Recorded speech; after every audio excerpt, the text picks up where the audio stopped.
Thank you, Radha, Your Excellencies, Ministers, Queen Mother, ladies and gentlemen.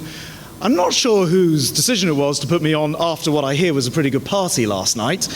But anyway, I'll do my best, and it's a great pleasure to be here with you today. Look, 1 in 3 people globally still use solid fuels, wood, charcoal, to cook, coal and the like. And 1 in 3 people globally, that's more than 2.5 billion people. Without clean cook stoves, these fuels are actually deadly, as you all know. Collecting them causes deforestation, burning them increases global warming, and breathing their toxic fumes is killing over 4 million people every single year. Of course, this burden hits 1/2 of the population especially hard, because in much of the developing world, it is women and girls who are responsible for cooking and finding that fuel. So it's women and girls who have their lungs filled with those noxious fumes. It's women and girls who lose precious time collecting fuel when they should probably be at home or studying in schools. And it's women and girls because they're often the ones out collecting the firewood alone who are in danger of harassment and perhaps even worse, rape. Now, we all just signed up to the global goal, which says everyone should have access to energy in their own homes by 2030. And that's just 15 years away.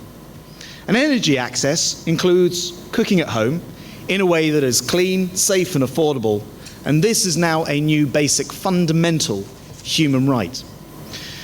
Until recently, many people thought clean cooking would be beyond the reach of all but the wealthiest people in society.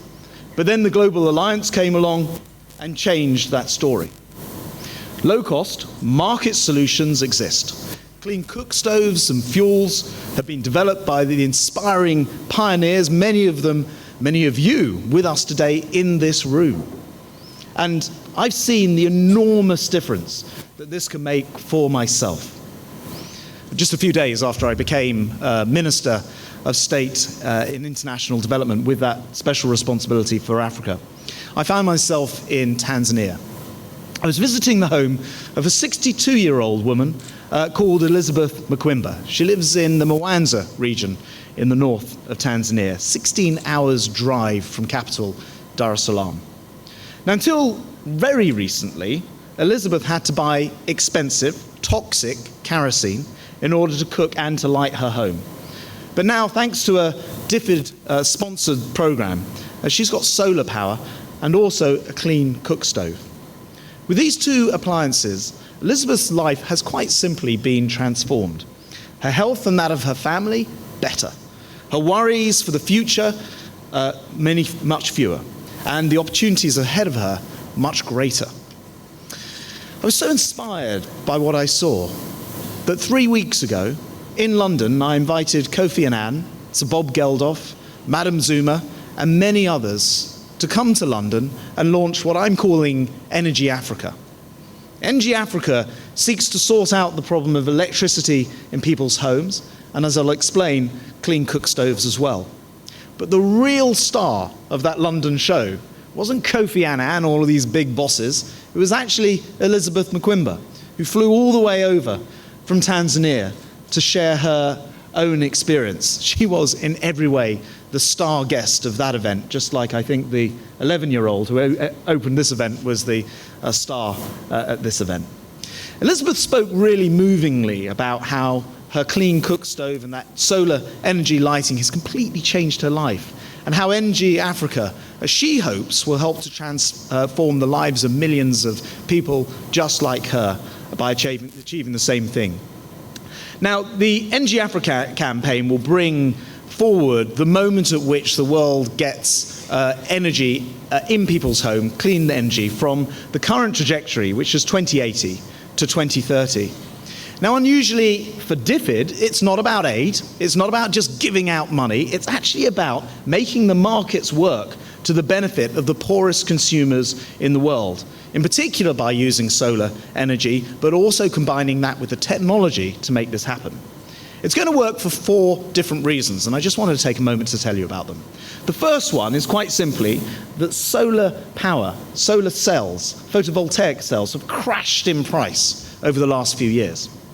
The second one is the development of the humble lithium battery that's in all your mobile phones. It now is easily capable of taking power during the day from those solar panels, storing it up, and allowing that power to be used up at night.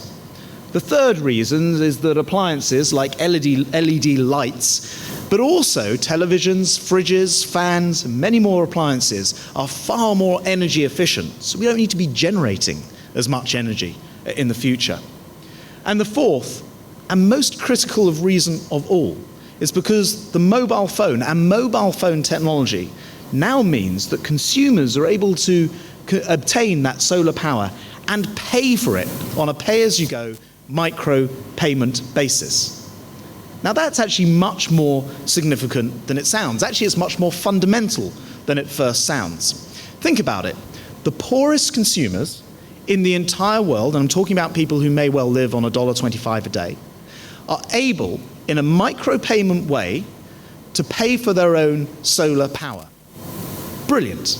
For the first time, commercial companies like PEG here in Ghana, I spent yesterday with them, M-Copa, Off-Grid, Azuri, and many others who are now taking up this challenge are able to provide small-scale, off-grid, domestic lighting.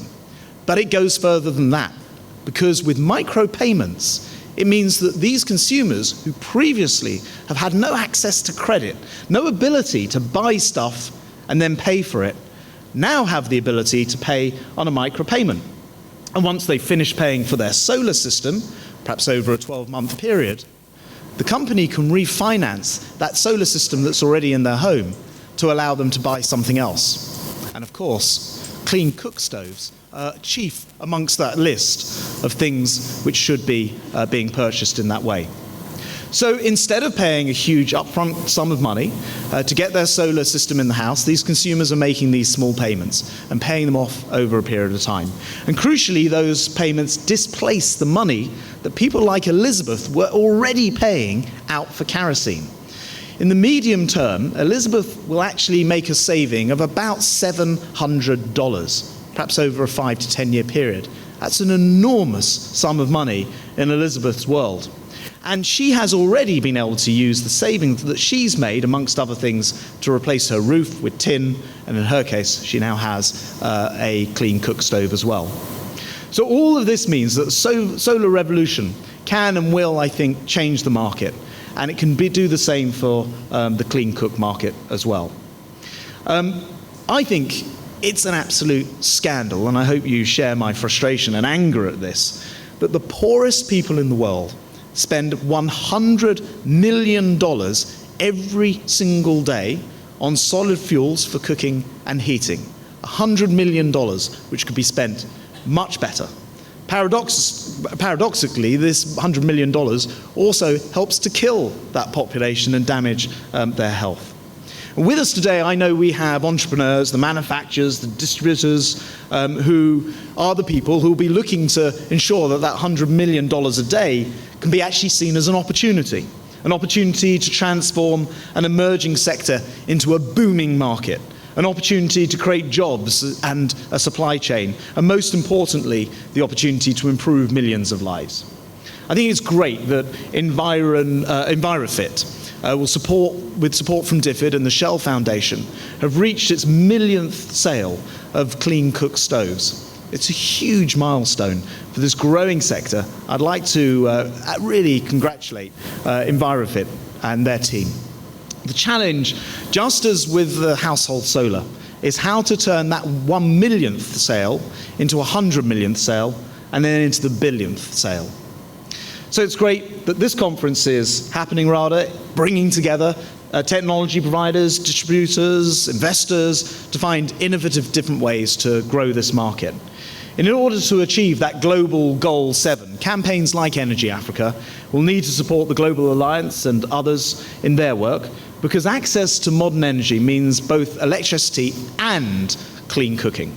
So I'm absolutely delighted to be here in Accra today, reaffirming the United Kingdom's deep commitment to the Global Alliance and to your agenda. We really passionately believe that your vision and your work is the most crucial point of human development, and we are behind you in every single step of the way. As you know, last year the United Kingdom confirmed £31 million of support to the clean cooking sector. This will build up the evidence base for the work on clean cook stoves and help improve the quality of products. It will help unlock, I hope, private investment. In fact, it already is in this sector. Vital if the market is to reach everyone, and it will ensure that everyone understands the dangers of poisonous household fuels and knows that better alternatives already exist and are available now. So I want to commend the Global Alliance and your work promoting the clean cooking sector. You've made an incredibly impressive start, amazing progress already, but I think we all know there's a lot more of that to come. I was so proud to take up my seat on the Global Alliance Leadership Council, and I hope that through my role as a DFID minister and through the Energy Africa campaign, I can do my bit to help accelerate access to clean energy here in Africa and beyond. By building this market for clean cook stoves and fuels, we can save families time and money and improve their health and protect the environment. Only by combining clean cooking with access to electricity can we ensure that the home is not a place of darkness, danger and ill health, but instead one of light, safety and empowerment for everyone. So thank you for everything that you're doing. Please continue to do it. There's still a heck of a long way to go, but I know that Global Goal 7 is our incentive to complete this job. Let's work together, let's get it done, let's do it better, faster, and on a much, much bigger scale. Thank you very much.